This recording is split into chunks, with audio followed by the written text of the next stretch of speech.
திருச்சிற்றம்பலம். நமசிவாயம். எல்லாம் வல்ல அண்ணாமலையார் உண்ணாமலையம்மனுடைய கருணையோடு மணிவாசக பெருமானுடைய தனிப்பெரும் கருணையினாலே இந்த திருவாசகம் முற்றும் எழுத வேண்டும் என்ற உணர்வு பிரதிபலிக்கப்பட்டு இதுவரை சுமார் 8000 பேருக்கு மேலே எழுதி கொண்டிருக்கக்கூடிய சூழலில் 5000 பேருக்கு மேல் முற்றும் எழுதி முடித்திருக்கிறார்கள். உங்கள் அனைவரும் அறிவோம். வருகின்ற ஆடி மற்றும் 3 மற்றும் 4 ஜூலை 19, 20 நம் திருவண்ணாமலை மாதவி பன்னீர்செல்வம் கல்யாண மண்டபத்தில் நடைபெறுகின்ற மாநாடு சிறப்புக்குரியதாக மணிவாசக பெருமான் கருணையினாலும் அண்ணாமலையார் உண்ணாமலையம்மனுடைய தனிப்பெரும் கருணையினாலும் மிக சிறப்பாக எல்லா விழா ஏற்பாடுகளும் முழு வீச்சில் நடைபெற்று கொண்டிருக்கிறது. இந்த மாநாட்டிற்கு பல ஊர்களிலிருந்தும் பல நாடுகளிலிருந்தும் வருபவர்களுடைய எண்ணிக்கை அதிகம் எடுத்து ஒவ்வொரு நாளும் ஒவ்வொரு அற்புதத்தையும் அதிசயத்தையும் மணிவாசக பெருமான் செய்து கொண்டே இருக்கிறான் என்பதில் ஐயமில்லை. சுமார் 5000 6000 அடியார்களுக்கு மேல் வருவார்கள் என்று தகவல்கள் வந்து கொண்டிருக்கிறது.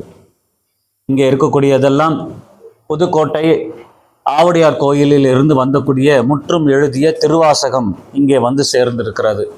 இப்படி பல ஊர்களில் அவர்கள் திருவாசகத்தை எழுதிய கையோடு எழுதிய திருவாசகத்தோடு அனைவரும் வருகின்றனர். இந்த 19, 20 இந்த பிரபஞ்சத்தில் இதுவரைக்கும் யாருக்கும் கிடைக்காத ஒரு அருள் சூழலை இறைவனும் அதை இறைவியும் இருவருமாக சேர்ந்து எழுந்து அருள்பவிக்கின்ற அற்புத சூழல் அங்கே ஏற்பட உள்ளது. எழுதியவனும் ஓதியவனும் அங்கே இருவருமாக கலக்கப் போகின்ற அற்புத அந்த சூழலில் ஞாயிற்றுக்கிழமை காலை 7 மணி அளவில் சிவபெருமான் பவனி வருகின்ற காட்சியை நாம் மேற்கொண்டிருக்கிறோம்.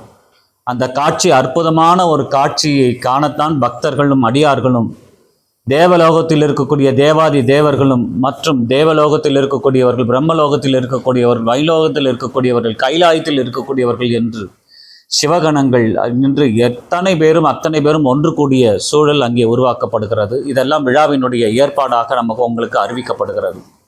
இப்போ விழாவினுடைய வழிகாட்டுதல், நீங்கள் அனைவரும் பல வாகனங்களில் அங்கிருந்து வந்து கொண்டிருக்கிறீர்கள். உங்கள் வாகனங்களுக்கு முகப்பிலே நம்மளுடைய திருவாசக மாநாடு என்ற ஒரு பேனரை நீங்கள் உங்கள் முகப்பிலே கட்டி எடுத்துக்கொண்டு வர வேண்டும். அப்பொழுதுதான் திருவண்ணாமலை நகரத்திலே உங்களால் நுழைவதற்கு எளிதாக இருக்கும். நீங்கள் அனைவரும் வருகின்ற வாகனத்தில் திருவாசக மாநாடு என்ற ஒரு பேனரை கட்டி கொண்டு வாருங்கள். உங்களுக்கெல்லாம் வழிகாட்டுதலுக்காக 13 பேர் கொண்ட ஒரு குழுவை அமைத்திருக்கிறோம். அந்த அலைபேசி எண்கள்லாம் சற்று நேரத்தில் உங்களுக்கு வழங்கப்படும். எல்லா குழுவிலும் அது பதிவிடப்படும். அவர்களை நீங்கள் அழைத்தால் எந்த மாவட்டத்திலிருந்து வருகிறீர்கள், எங்கிருந்து வருகிறீர்கள், அவர்களுக்கு எங்கே இடம் ஒதுக்கப்பட்டிருக்கிறது என்ற வழிகாட்டுதலெல்லாம் முழுமையாக உங்களுக்கு தரப்படும்.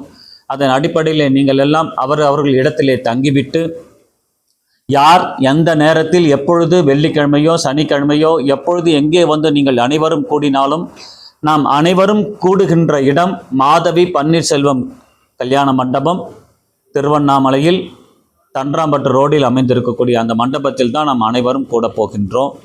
அனைவரும் பல்வேறு இடங்களில் நீங்கள் தங்கியிருந்தாலும் கூட ஞாயிற்றுக்கிழமை காலை 7 மணிக்கு நீங்கள் எத்தனை மணிக்கு வந்தாலும் ஞாயிற்றுக்கிழமை காலை, அதாவது ஆடி மாதம் 4ஆம் தேதி, ஆங்கில ஜூலை மாதம் 20ஆம் தேதி காலை 7 மணிக்கு அனைவரும் அந்த மண்டபத்துக்கு வந்து சேருமாறு கேட்டுக்கொள்ளப்படுகிறார்கள். அந்த மண்டபத்தில் நாம் சிவபெருமான் பவனி வருகின்ற அந்த அற்புத காட்சியை காண உள்ளோம். நீங்கள் இவ்வளவு தூரம்